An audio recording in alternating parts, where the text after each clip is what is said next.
चलो, कल मैंने लीचिंग जो डिस्कस किया था बहुत इंपॉर्टेंट था, जिसमें हमने सिल्वर की एक्सट्रैक्शन की थी और गोल्ड की, और कुछ मैंने प्योरिफिकेशन का बताया था एमलगमेशन के थ्रू या फिर क्यूपिलेशन के थ्रू। है ना, क्यूपिलेशन और एमलगमेशन दोनों इंपॉर्टेंट है, ऑब्जेक्टिव में पूछ सकते हैं उसको। और उसमें प्रोसेस का नाम, जैसे जो प्रोसेस था उस प्रोसेस को हम जैसे ना हाइड्रोमेटलर्जी भी कह सकते हैं। हाइड्रोमेटलर्जी, हाइड्रोमेटलर्जी में क्या होता है, वाटर के थ्रू मेटलर्जी करना, ठीक है। हाइड्रोमेटलर्जी मतलब क्या है, वाटर के थ्रू मेटलर्जी करना using some strong reducing agent. मैंने एग्जांपल तुम्हें, जैसे मैंने लिया एजी, एजी में डाला मैंने NaCN plus H2O plus O2, water डाला था ना, H2O प्लस O2, तो मिल रहा था NaAgCN2। रिएक्शन याद कर लेना, कल ऑफलाइन क्लास होगी तो मैं तुमसे सुनूंगा सारा पूरा चैप्टर ये। NaAgCN2 आएगा, NaAgCN2 में जिंक डालेंगे, जिंक डालेंगे तो Na2ZnCN4 आ जाएगा प्लस 2Ag। तो ये हाइड्रोमेटलर्जी है, जिसके अंदर हम और या फिर इम्प्योर सब्सटेंस को डिसॉल्व करेंगे वाटर के अंदर along with chemical reagent, followed by displacement of the metal with some more reactive metal। Ag less reactive है, इसको डिस्प्लेस कर दिया, ज्यादा रिएक्टिव मेटल आ गया। यही हाइड्रोमेटलर्जी, ये क्या है, हाइड्रोमेटलर्जी, है ना, ये क्या है, हाइड्रोमेटलर्जी। इंपॉर्टेंट है ये, ध्यान रखना चाहिए। हाइड्रोमेटलर्जी किसके लिए कैरी आउट करते हैं, गोल्ड के लिए, सिल्वर के लिए, प्लेटिनम के लिए, या फिर हम कर सकते हैं कॉपर के लिए या Hg के लिए। कॉपर के लिए फिर या Hg के लिए। जैसे एक पहला पहला क्वेश्चन है एनसीईआरटी का ही, पहला पहला क्वेश्चन है एनसीईआरटी का, copper can be extracted by hydrometallurgy but not zinc. Copper can be extracted by hydrometallurgy, ये कॉपर है, it can be extracted by hydrometallurgy but not zinc. Copper को एक्सट्रैक्ट करना हाइड्रोमेटलर्जी के थ्रू, तो हमें हमने इसमें जिंक डाल दिया, कॉपर 2+ की सॉल्यूशन होगी, कोई ना कोई सॉल्ट होगी, उसके अंदर मैंने जिंक डाल दिया, तो जिंक इसको डिस्प्लेस कर देगा, जिंक 2+ आ जाएगा और कॉपर एक्सट्रैक्ट हो गया, कॉपर एक्सट्रैक्ट हो गया। ठीक है, तो हम कॉपर को इस तरह से एक्सट्रैक्ट कर लेंगे। लेकिन जिंक को अगर एक्सट्रैक्ट करना है, अगर जिंक को एक्सट्रैक्ट करना है तो ज्यादा रिएक्टिव मेटल क्या डालेंगे, मैग्नीशियम जैसे। अब मैग्नीशियम जो it will prefer to react with water, magnesium water से रिएक्ट कर जाएगा और क्या बना देगा, H2 गैस रिलीज कर देगा। समझिए कि नहीं है। इसलिए कॉपर को हम एक्सट्रैक्ट कर सकते हैं, कॉपर को हम एक्सट्रैक्ट कर सकते हैं हाइड्रोमेटलर्जी से, बट नॉट जिंक। जिंक को एक्सट्रैक्ट नहीं कर सकते, ये रिएक्शन नहीं है feasible, because for extraction of zinc we have to use more reactive metal like magnesium which will prefer to react with water. Hydrometallurgy है ना, तो वाटर तो होगा, which will prefer to react with water liberating H2 gas. क्या clear हुआ है ये।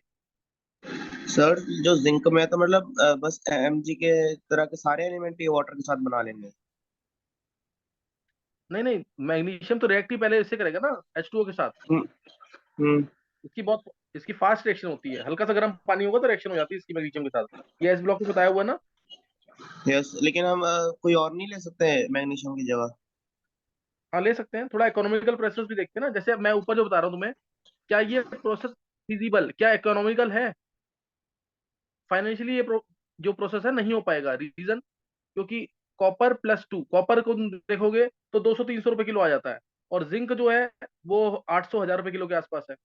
तो हम जो कम एक्सपेंसिव मेटल है उसको निकालने के लिए ज्यादा एक्सपेंसिव मेटल थोड़ी यूज करेंगे। अच्छा, तो मतलब ये है कि मतलब कर तो सकते हैं लेकिन एक्सपेंसिव ज्यादा पड़ेगा। सही है। हाँ हाँ, जैसे गोल्ड को, सिल्वर को, प्लेटिनम को, ये तो काफी कॉस्टली है ना। हम्म। सिल्वर जो है, सिल्वर सबको पता है, ज्वेलरी वगैरह में जो यूज होता है, ये 50,000 रुपए किलो के आसपास का है, सही ना। तो इसको निकालने के लिए मैं कम जो एक्सपेंसिव है, लेस कॉस्टली जो है, मैं जिंक यूज कर सकता हूँ कि नहीं। हाँ। ओ, समझ। सही ना, तो ये वाली चीजें तो देखते हैं प्रैक्टिकली। वैसे फिजिबल है, लेकिन वो भी तो देखेंगे ना कि उससे हमें प्रॉफिट हो रहा है कि वो इकोनॉमिकल है प्रोसेस की नहीं है। तो ये चीज रखना, अगर आता है तो ये लिखेंगे, these metals which are less reactive can be extracted by hydrometallurgy. सही ना। Okay sir.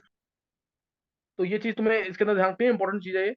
हाइड्रोमेटलर्जी मैंने कल तुम्हें बताया था, ये जो दोनों प्रोसेस हुए हैं लीचिंग के अंडर, केमिकल सेपरेशन के under, MacArthur Forrest process था ये हाइड्रोमेटलर्जी के अंदर आता है।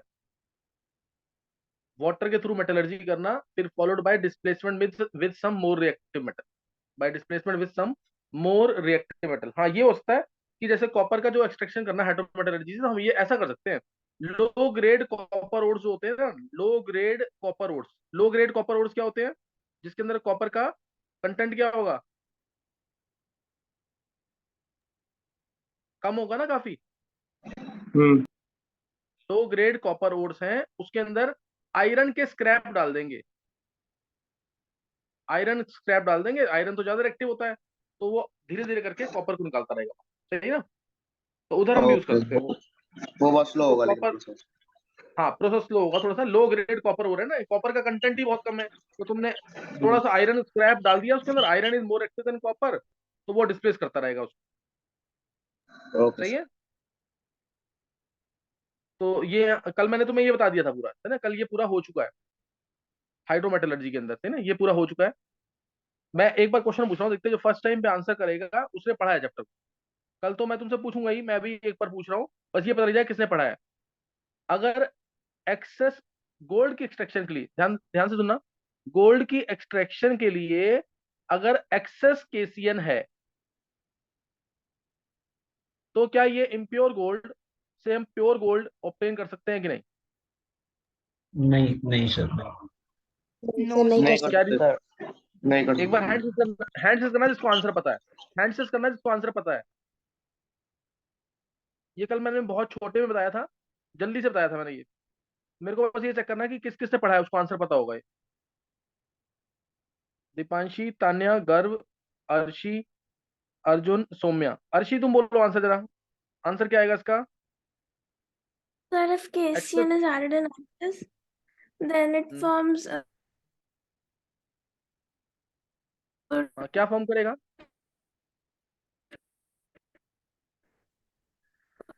बोलो अर्शी। चलो चलो अर्शी, तुम्हें, अर्शी तुम्हारी वॉइस क्लियर नहीं है, तुम्हें आता है, तुम्हें आधा आंसर बोल दिया था। और कौन, दीपांशी तुम बोलो, दीपांशी।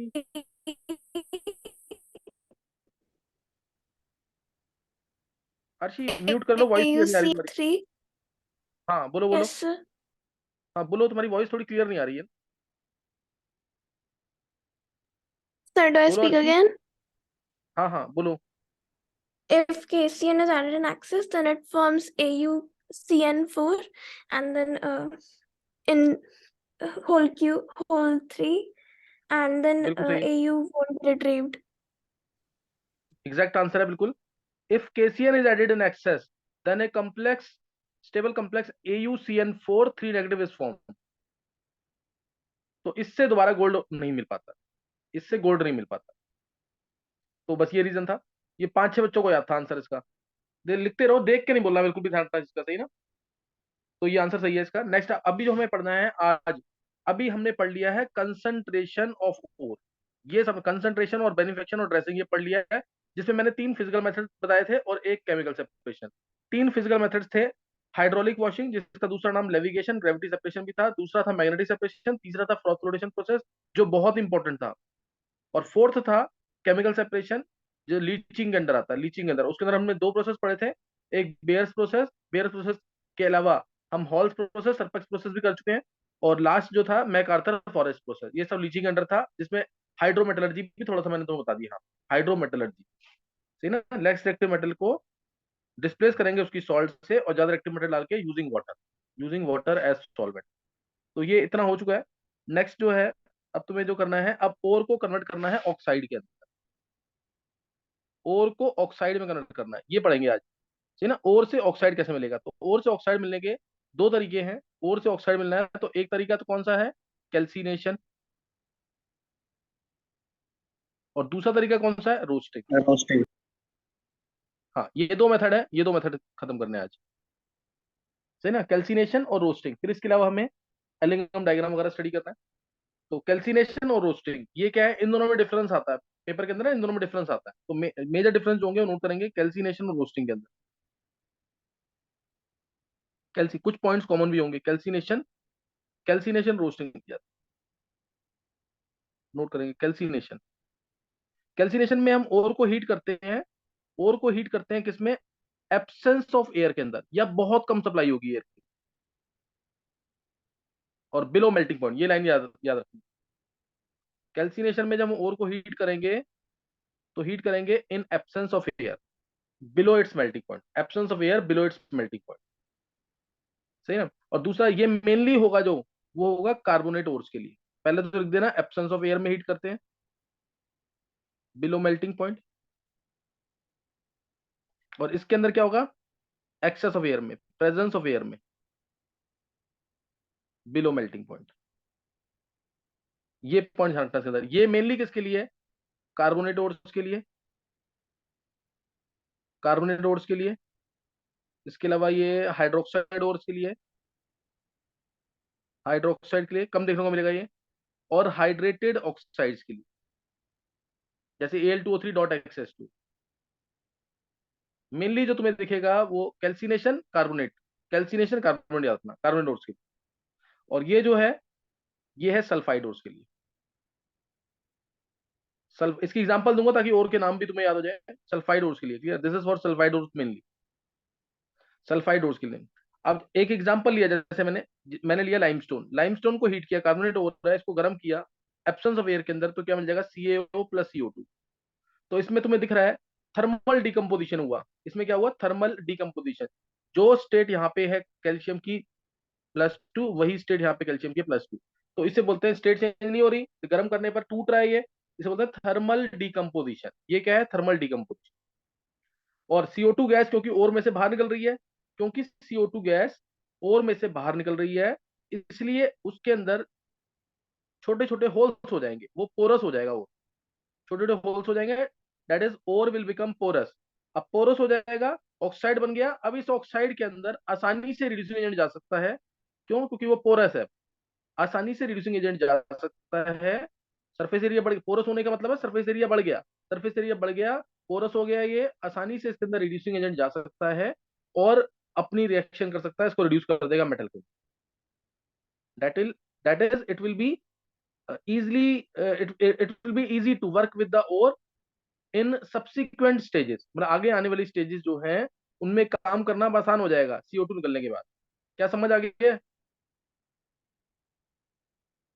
क्लियर हो गया कि नहीं है, मैंने क्या बताया, ये थर्मल डिकम्पोजिशन प्रोसेस है, क्लियर, ये थर्मल डिकम्पोजिशन है। CaCO3 है, गर्म किया, CaO CO2 मिले। अर्षित तुम्हारी वॉइस क्लियर नहीं आ रही है, अर्षित तुम्हारी वॉइस क्लियर नहीं आ रही है।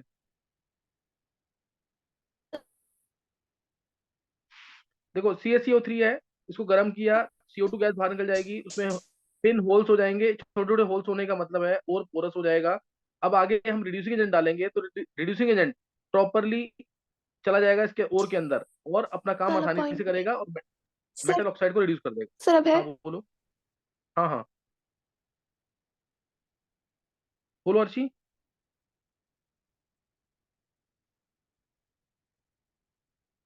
चलो अभी क्लियर हो गया। नेक्स्ट जो है थर्ड, ध्यान देंगे इधर, इसके अंदर, इसके अंदर जो ओर है वो होता है जैसे PbS, sulphide ore. Sulphide ore है, इसमें मैंने डाला ऑक्सीजन क्योंकि ये प्रेजेंस ऑफ एयर में होता है।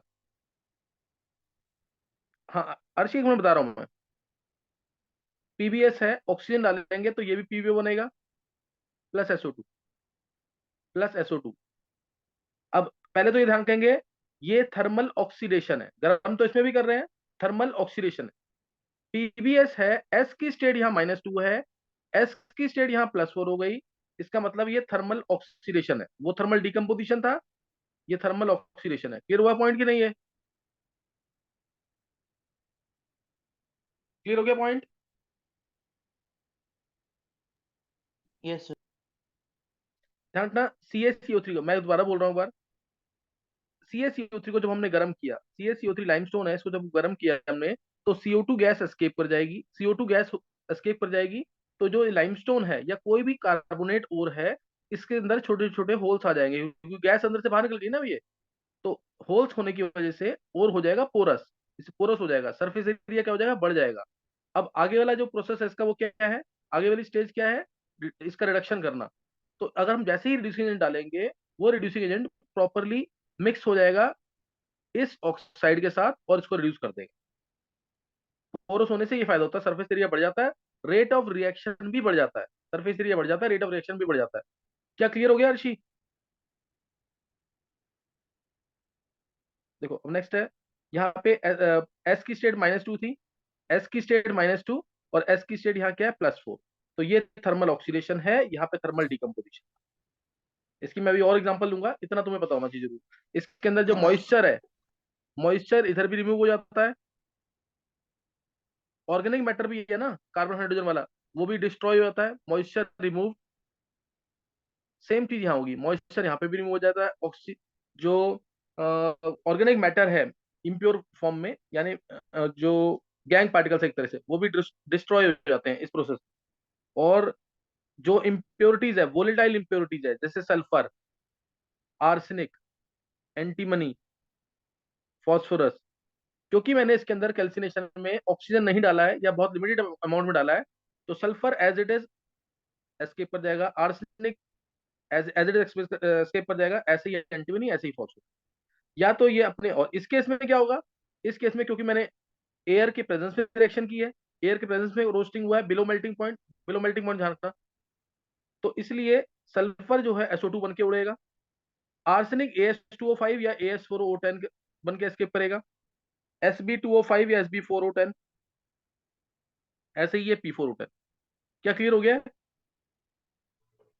सर एक बार फिर से बताना, मतलब कैसे जाएगा? कैल्सिनेशन के अंदर अगर वोलेटाइल इंप्योरिटीज आ रही हैं जैसे सल्फर, आर्सेनिक, एंटीमनी, फॉस्फोरस, तो ये डायरेक्टली एस्केप कर जाएंगी गर्म करने से, ओके। डायरेक्टली एस्केप कर जाएंगी। और इसके अंदर अगर ये वाली इंप्योरिटीज आ रही हैं, सल्फर की इंप्योरिटी आई तो SO2 बन के उड़ जाएगी, आर्सेनिक की इंप्योरिटी आई तो AS2O5 या AS4O10 बन के, एंटीमनी की Sp2O5, फॉस्फोरस की P4O10। O2 डल रहा है ना इसमें, इन सब में O2 डल रहा है, इसलिए सही है। यस। हाँ, तो अब कैल्सिनेशन में एक्सटर्नल हीट ज्यादा अमाउंट में रिक्वायर्ड है ना, तो ये प्रोसेस होता है एंडोथर्मिक, ये एंडोथर्मिक है। और इसके अंदर हीट रिलीज होती है ओवरऑल, तो ये एक्सोअर्जिक या एक्सोथर्मिक। क्या क्लियर हो गया? Yes sir. ये सारे पॉइंट ध्यान रखने हैं, कोई भी मिस नहीं करना है इसके अंदर, कोई भी पॉइंट मिस नहीं करना है। मेनली कुछ याद रहे ना रहे, तुम्हें ये याद रखना है, कैल्सिनेशन के अंदर एब्सेंस ऑफ एयर में हीट करते हैं बिलो मेल्टिंग पॉइंट, इसमें प्रेजेंस ऑफ एयर में हीट करते हैं बिलो मेल्टिंग पॉइंट। ये कार्बोनेट ओर्स के लिए, ये सल्फाइड ओर्स के लिए, ये कार्बोनेट ओर्स के लिए, ये सल्फाइड ओर्स के लिए, ये बात जरूर याद रहनी चाहिए। अब मैं इसकी एग्जांपल ले रहा हूँ, आगे वाले पॉइंट ना आएंगे आगे भी, ठीक है ना। तो इसके अंदर जो पॉइंट बताए हैं, और तीसरा पॉइंट क्या बताया मैंने, एक बार सुन लेंगे, दो बता दिए मैंने, तीसरा था कार्बोनेट ओर के लिए, ये सल्फाइड ओर के लिए। क्योंकि कार्बोनेट ओर के अंदर जब गर्म करेंगे तो स्टेट कोई चेंज नहीं हुई है, तो ये थर्मल डिकम्पोजिशन है, ये थर्मल डिकम्पोजिशन है, T.D लिखा है, थर्मल डिकम्पोजिशन। और इसके अंदर एस की स्टेट -2 से +4 हो गई है, तो इसलिए ये ऑक्सीडेशन, इसलिए ये ऑक्सीडेशन है। मॉइस्चर रिमूव हो जाएगा, ऑर्गेनिक मैटर डिस्ट्रॉय हो जाएगा दोनों के अंदर। सल्फर की इंप्योरिटी है तो वोलेटाइल होती है, एज इट इज एस्केप कर जाएगी, और रोस्टिंग है तो ऑक्साइड बन के एस्केप करेगी। इसके अंदर प्रोसेस होता है एंडोथर्मिक ओवरऑल, इसके अंदर प्रोसेस होगा एक्सोथर्मिक ओवरऑल। प्रोसेस क्या होगा, एक्सोथर्मिक ओवरऑल। तो ये पॉइंट्स याद कर लेंगे। अब एग्जांपल, एग्जांपल ज्यादा इंपॉर्टेंट है, एग्जांपल से रिलेटेड क्वेश्चन आना है। जैसे अगर मैंने इसके अंदर एग्जांपल लिया, फर्स्ट एग्जांपल मैं ले रहा हूँ पहले कैल्सिनेशन के एग्जांपल। जैसे मैंने लिया कैलामाइन ओर, कैलामाइन लिया, गर्म किया, नाम याद कर लेते हैं ना, नाम बहुत इंपॉर्टेंट है इसलिए करा रहा हूँ। रिएक्शन तो और हाँ, एक डिफरेंस और लिख सकते हैं हम, कि कैल्सिनेशन में CO2 गैस रिलीज होगी, कैल्सिनेशन में CO2 गैस जनरली रिलीज होगी, और रोस्टिंग में कौन सी गैस रिलीज होगी?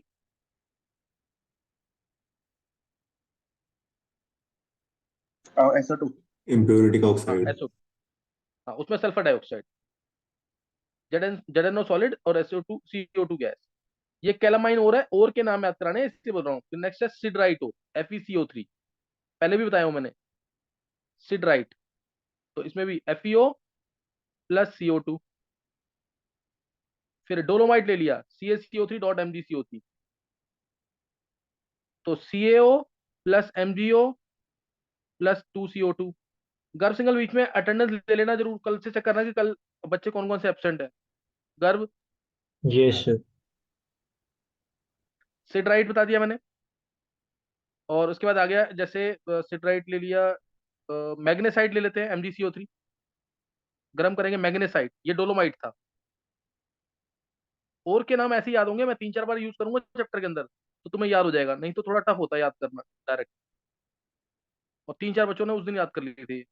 MgO प्लस CO2 मिल जाएगा, मैग्नेसाइट। सिरोसाइड क्या था, जल्दी बोलेंगे, सिरोसाइड किसी को याद हो तो? नहीं।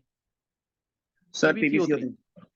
हाँ सही है अर्जुन, PbCO3 था सिरोसाइड। तो PbO plus CO2, PbO plus CO2। Next आ गया। अच्छा मान लो अगर इन ओर को साफ करना है तो कौन सा तरीका लगाओगे? इन ओर्स को अगर कंसंट्रेट करना है तो तरीका क्या था? हाइड्रोलिक। हाँ बहुत अच्छे, नेविगेशन और हाइड्रोलिक वॉशिंग और ग्रेविटी सेपरेशन, कार्बोनेट और ऑक्साइड ओर्स के लिए था। कुछ भी ना याद आए तो ये तो याद रखना था। और अगर सल्फाइड ओर्स को साफ करना है तो froth. Fraud. Froth flotation, froth flotation. बस उसमें एक एक्सेप्शन क्या था, Ag2S, याद है कि नहीं? ये उसको हम यस लीचिंग से सर। करते हैं। हाँ उसको लीचिंग से। फिर PbCO3 PbO प्लस CO2 दे देगा। और इसके अलावा अब जैसे ये ले सकते हैं हम Al2O3.2H2O, बॉक्साइड और गर्म किया तो Al2O3 प्लस 2H2O। मैंने कहा था ना तुम्हें कि हाइड्रेटेड ऑक्साइड्स के लिए भी होता है ये। लिमोनाइट ले लिया, लिमोनाइट Fe2O3.3H2O, लिमोनाइट।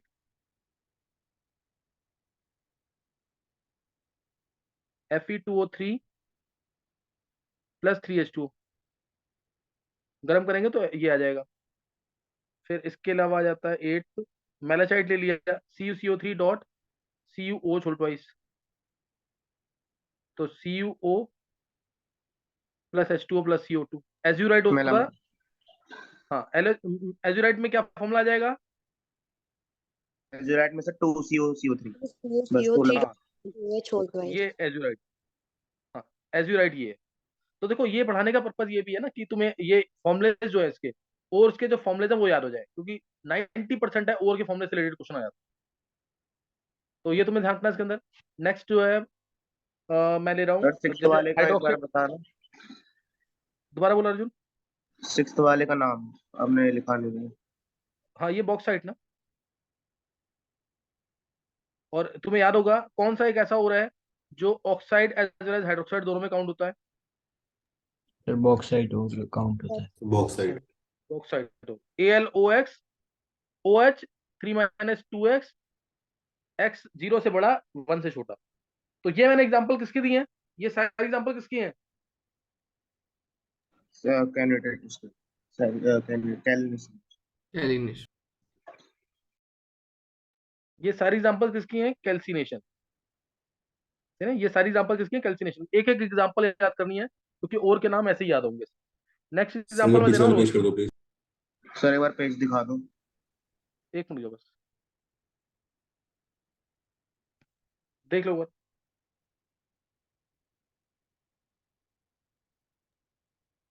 ये सर ओके। हो गया। हाँ नेक्स्ट एग्जांपल रोस्टिंग, रोस्टिंग की एग्जांपल।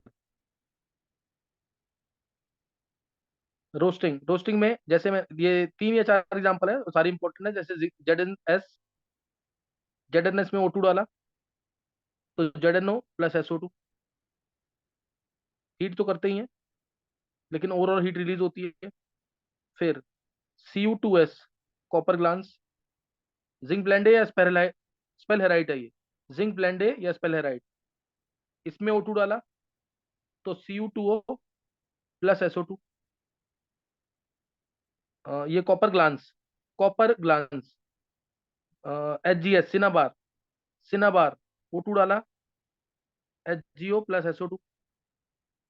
तीसरा PBS प्लस O2 तो PBO प्लस SO2। ये है गैलिना। PBS क्या है? गैलिना। और एक होता है कॉपर पाइराइट्स, लिख देता हूं मैं ये भी, CuFeS2, O2 डाला Cu2S प्लस FeS। हालांकि FeS जो है FeO में कन्वर्ट हो जाता है फास्ट क्योंकि उसका ऑक्साइड स्टेबल है। क्या नोट कर लिया ये कॉपर पाइराइट्स है लास्ट वाला। और FeS2 होता तो आयरन पाइराइट्स, FeS2 होगा तो आयरन पाइराइट्स। नोट कर लिया है? यस एक सर। मिनट लास्ट वाला।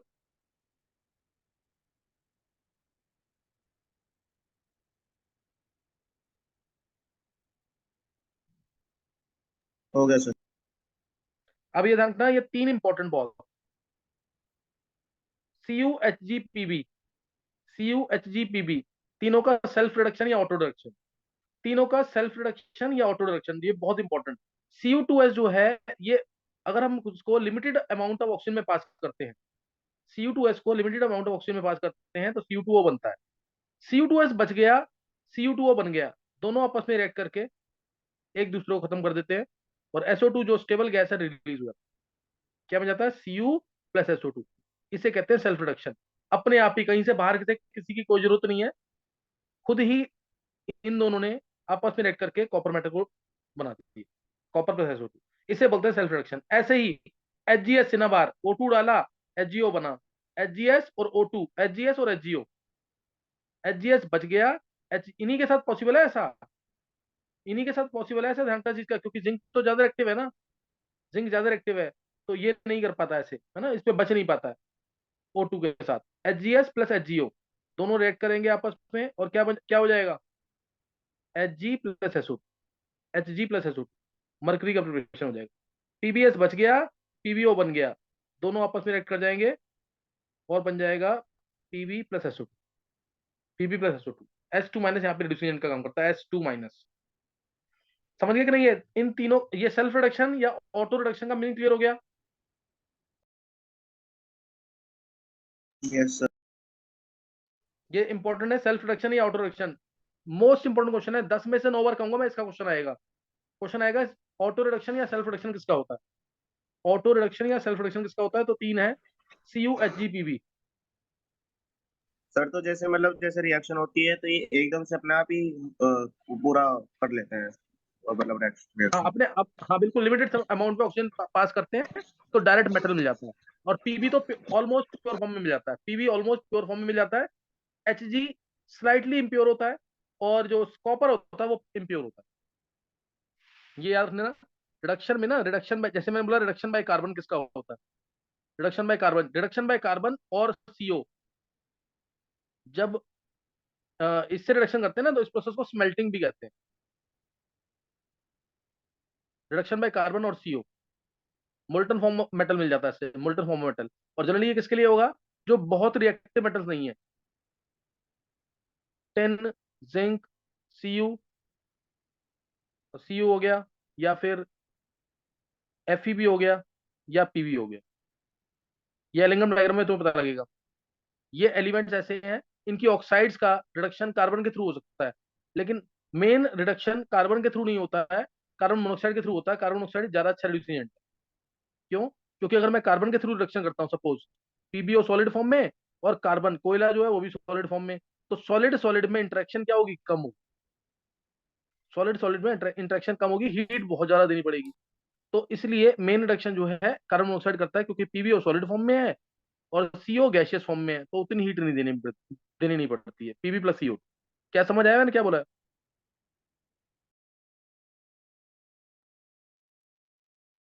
क्लियर है?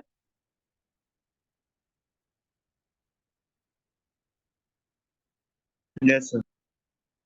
ये था रिडक्शन बाय कार्बन। दूसरा रिडक्शन बाय अगर हाइड्रोजन की बात करें, बस एक दो और नोट करेंगे, फिर कल एलिंगम डायग्राम मैं तुम्हें बताऊंगा। Reduction bye hydrogen, reduction bye hydrogen ज्यादातर ये किसका होगा? ये होता है टंगस्टन की ऑक्साइड का, टंगस्टन की ऑक्साइड का, इसको लिख भी दो तुम, WO3 का। और जर्मेनियम की ऑक्साइड का, जीई लिखते हैं वैसे, GeO3। और मोलिब्डेनम की ऑक्साइड का। इन तीनों का हाइड्रोजन के थ्रू रिडक्शन होता है, इन तीनों का हाइड्रोजन के थ्रू रिडक्शन होता है। जैसे अगर मैंने MOO3 में हाइड्रोजन डाल दिया, मोलिब्डेनम ऑक्साइड में हाइड्रोजन डाल दिया, 3H2 डलेगा, तो मोलिब्डेनम मिल जाएगा, साथ में 3H2, साथ में 3H2, सही ना, साथ में 3H2 मिल जाएगा। ऐसे ही GeO3 में कर सकते हैं, ऐसे ही WO3 टंगस्टन की ऑक्साइड में भी कर सकते हैं। लेकिन ज्यादातर हम इस हाइड्रोजन वाले मेथड को एम्प्लॉय नहीं करते हैं। क्या रीजन हो सकता है? क्या रीजन हो सकता है? क्योंकि एक तो हाइड्रोजन वाला मेथड जो है हाईली एक्सप्लोसिव होगा कि नहीं, एक्सपेंसिव भी होगा, और तीसरा टेम्परेचर हाई होता है, तो उस केस में हाइड्राइड्स बनने के चांसेस भी, हाइड्राइड्स बन जाएंगे, हाइड्राइड्स विल बी फॉर्म्ड। तो इसलिए इसको एम्प्लॉय नहीं करते हाइड्रोजन वाले मेथड, सही ना, हाइड्रोजन वाले मेथड को कम एम्प्लॉय करते हैं। नोट कर लिया है?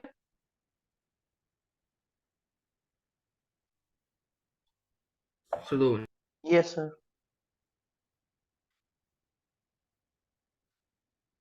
एक और लिखेंगे रिडक्शन बाय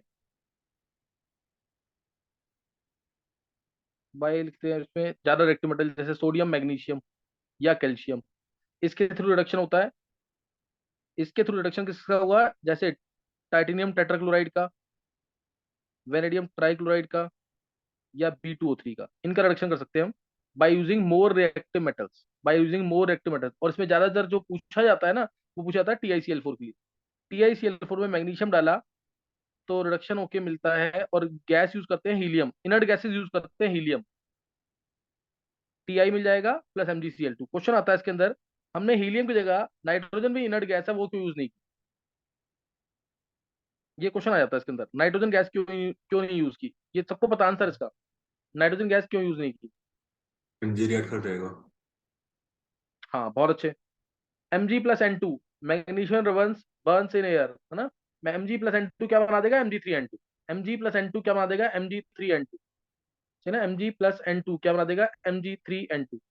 बस उसका सेल्फ रिडक्शन मैं तुम्हें बता चुका हूँ, Cu Hg और Pb का होता है। सेल्फ रिडक्शन मैं तुम्हें बता चुका हूँ, Cu Hg और Pb का होता है। यार आ गया कि नहीं? Yes self sir. रिडक्शन, हाँ ये हो चुका है, सेल्फ रिडक्शन हो चुका है। और इसके अलावा इलेक्ट्रोलिटिक रिडक्शन, ये याद कर लो जल्दी से। इलेक्ट्रोलिटिक रिडक्शन किसका करेंगे, जो बहुत रिएक्टिव मेटल हो, जैसे लिथियम, सोडियम, मैग्नीशियम, एल्यूमिनियम, इनका करते हैं इलेक्ट्रोलिटिक रिडक्शन, इलेक्ट्रोड्स लगाकर ग्रेफाइट के। ये मैं बताऊंगा अभी तुम्हें आगे, hall Harold process, lithium, sodium, magnesium, aluminium. अभी यहाँ तक याद कर लेना पूरा एज इट इज, और कल बहुत इंपॉर्टेंट होगा एलिंगम डायग्राम, है ना, कल बहुत इंपॉर्टेंट है कल वो क्लास एलिंगम कब डायग्राम। होगी?